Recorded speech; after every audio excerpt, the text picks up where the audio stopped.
Good evening, I'm Justin Deutsch. It's Heisman Trophy time and many names are appearing in the headlines, but one name seems to be capturing everyone's attention. That name, of course, is Tim Tebow. Tebow is the Gators' offense. The versatile sophomore can run and pass for Coach Urban Meyer, and Tebow had a chance to make some history today. Tebow and the Gators hosting Florida Atlantic, and Florida gets it going on special teams. Joey Sorrentino with the block punt. Marcus Manson picks it up, goes in for the score. Gators up 21-0 real quick. Only an 8-point game in the second now. Tebow with the 4-yard touchdown run, and he makes some history. His 20th rushing touchdown of the season.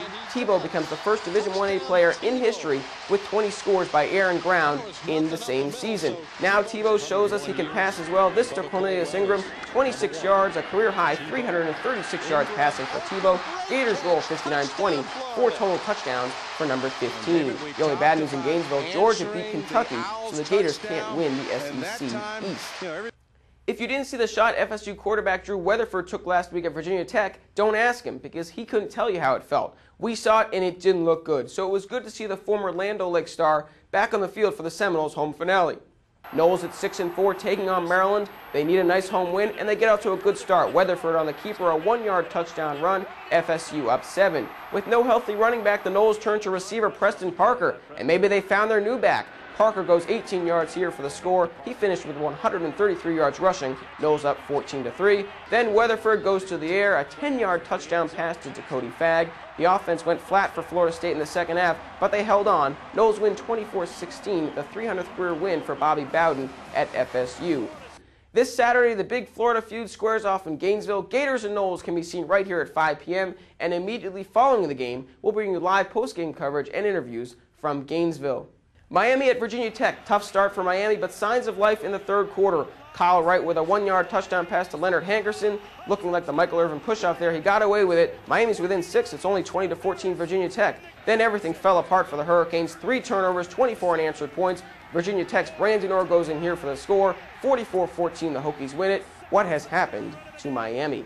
An up-and-down year for USF, as high as number 2 in the nation, as low as 3 straight losses. The final home game in less than an hour with Louisville, and the final home game for the seniors. Guys like Ben Moffitt, Trey Williams, and Mike Jenkins have helped Jim Leavitt build this program into a contender, and Leavitt is proud of a senior class that's full of class. We don't notice and we forget sometimes about other aspects of these guys' lives that really are more important. You know, how they handle their lives, how they go about interacting with people, how they communicate with people. Those gestures are really, really good. They're so much better than I am. The Bucs are ready to hit the road after the bye. It's the first time facing the Falcons without Mike Vick. We all know his off-the-field problems, but on the field, Vick used to wreak havoc on the Bucs' game plan. But the Falcons have not looked back without number 7. Winners of 2 straight, they rely on the running of work done. Quarterback Joey Harrington has managed the game, and Atlanta is just 2 games behind Tampa. The tape that I've seen and look forward to seeing, they've gotten it together. They seem to understand the scheme that Coach Petrino is putting in on offense, and they're not turning the ball over in the last 2 weeks. And when you do that, it gives you a chance to win every time.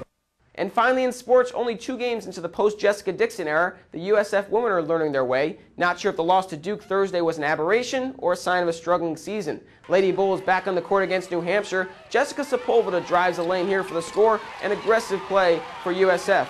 Now a little long distance, a 3-ball by Dave Parker. She would finish 4 of 8 from 3-point range. Inside, it was sophomore Melissa Dallenberg. She had a game-high 19 points and 12 boards. USF back on the winning track. They win it 72-56. They face Illinois State Sunday.